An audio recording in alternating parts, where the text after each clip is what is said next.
Hello বন্ধুরা, Manti cooking চ্যানেলে তোমাদের সবাইকে স্বাগতম। আমি তো ভালো আছি, আশা করছি তোমরাও সবাই ভালো আছো। আর আজকের লাঞ্চ থালি দেখে বুঝতেই পারছো যে আজকে স্পেশাল লাঞ্চ থালি ছিল। স্পেশাল দুটো জিনিসই কিন্তু খুব টেস্টি হয়েছিল, তোমাদের সাথে শেয়ার করব। প্রসাদ খেয়েই আমি রান্নার দিকে চলে এসেছি। আজ সরস্বতী পুজো আর আজকের স্পেশাল মেনুতে থাকবে ছোট আলুর দম, বাসন্তী পোলাও আর এই যে বোঁদে, আর থাকবে চাটনি। চলো তোমাদের সাথে সবটাই শেয়ার করব। আজকে স্পেশাল আলুর দমটাও তোমাদের সাথে দেখাবো আর বোঁদেটাও দেখাবো।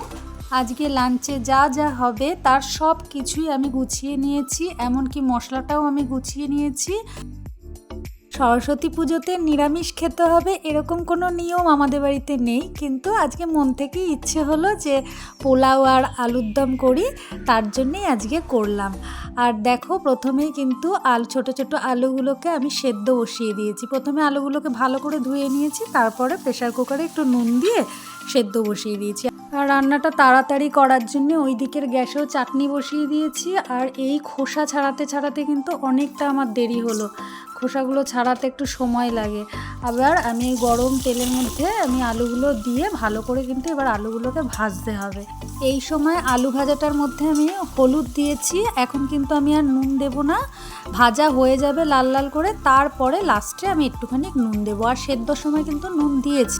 এই আলুর দমটায় আমি কিন্তু 5 ফোড়ন দিই। আর এই যে মশলাটা দেখছো, সমস্ত মশলাটা তো দিয়েইছি, আর একটু কাজু আর কয়েকটা চিনেবাদাম আমি বেটে কিন্তু এই মশলার মধ্যে দিয়ে দিয়েছি। আর এই আলুর দমে আমি তেজপাতা ফোড়ন দেই না, আমি একদম লাস্টে ধনেপাতা দেবো বলে আমি তেজপাতাটা আমি দেই না। আর এই অবস্থায় মটরশুঁটিটা দিয়ে ভালো করে কষিয়ে টমেটোটাকেও কিন্তু দিয়ে দেবো। টমেটো দিয়ে ভালো করে কষিয়ে যখন টমেটোগুলো গলে যাবে, তখন আমি এই ভাজা আলুটা দিয়ে ভালো করে কষিয়ে অল্প একটুখানি জল দিয়ে আমি ঢেকে দেব। ওই মশলার মধ্যেই কিন্তু নুন দেওয়া ছিল, তাই আমি আর এক্সট্রা করে আর কোনো নুন দিলাম না। সমস্ত কিছু দিয়ে ওই মশলা ধোয়া একটু জলও দেখো দিয়েছি। আলু যেহেতু আগে থেকেই সেদ্ধ করা ছিল, এর জন্যে কিন্তু আর বেশি ঢেকে কষানোর দরকার নেই, অল্প একটু ঢেকে দিলেই হবে। আর দেখো, ফুটন্ত জল দিয়ে দিয়েছি। আর আমার আলুর দম প্রায় কমপ্লিট হয়ে গেছে। এখন একটু চিনি দেবো স্বাদ অনুযায়ী, আর গরম মশলা, আর একটু আমি ধনেপাতা দেবো লাস্টে, একদম লাস্টে নামানোর সময় ধনেপাতাটা দেবে। আর এইদিকে আমি পোলাওটাও বসিয়ে দিয়েছি, ওইদিকে আমার চাটনিও হয়ে গেছে। আমিও আগে আলুর দমে জিরে ফোড়ন দিতাম, কিন্তু এই 5 ফোড়ন দিয়ে আলুর দমটা খাওয়ার পর থেকে আমি এই ছোট আলুর দমে সবসময় 5 ফোড়ন দিই। তোমরাও একবার করে খেয়ে দেখো, আশা করি তোমাদের খুব ভালো লাগবে। আর আমার এই রেসিপিগুলো যদি তোমাদের ভালো লাগে, তাহলে অবশ্যই লাইক আর সাবস্ক্রাইব করে রেখো আমার চ্যানেলটাকে। এবার বোঁদেটা করার জন্য প্রথমেই বোঁদেটাকে আমি মেপে নিয়েছি। আমি 2 কাপ বোঁদে নিয়েছি, আর কিছুটা চিনি আমি মিক্সিতে গুঁড়ো করে রেখে দিলাম। এটা একদম লাস্টে আমার কাজে লাগবে।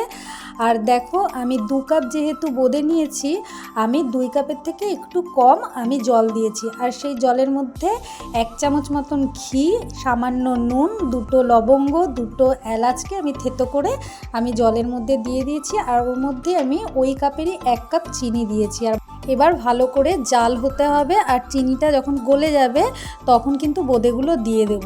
খুব বেশি তার বা 2 তার করার দরকার নেই, জলটা এরকম অবস্থাতেই তোমরা দিয়ে দেবে বোঁদেটা দিয়ে কিছুক্ষণ নাড়াচাড়া করলেই বোঁদে ফুলে জলটা শুষে নেবে। আর তখন আমরা ওই শুকনো চিনিটা দিয়ে হালকা নেড়ে নিলেই কিন্তু আমাদের বোঁদে, ঝুরঝুরে বোঁদে একদম রেডি হয়ে যাবে। বোঁদে কিন্তু এরকম রসালোই ভালো লাগে, বেশি শুকনো খড়খড়ে হয়ে গেলে ভালো লাগে না। তাই চিনি দিয়ে যখন জলটা ফোটাবে, তখন কিন্তু বেশি ফোটানোর দরকার নেই, চিনিটা গলে যাবে, একটু জাল হবে জলটা, তখনই কিন্তু বোঁদেটা দিয়ে দেবে। এবার চলো তোমাদের সাথে আমার লাঞ্চ থালিটা শেয়ার করে নিই। প্রথমেই দেখো, পোলাও ছিল আর আলুর দম আর চাটনি করেছিলাম।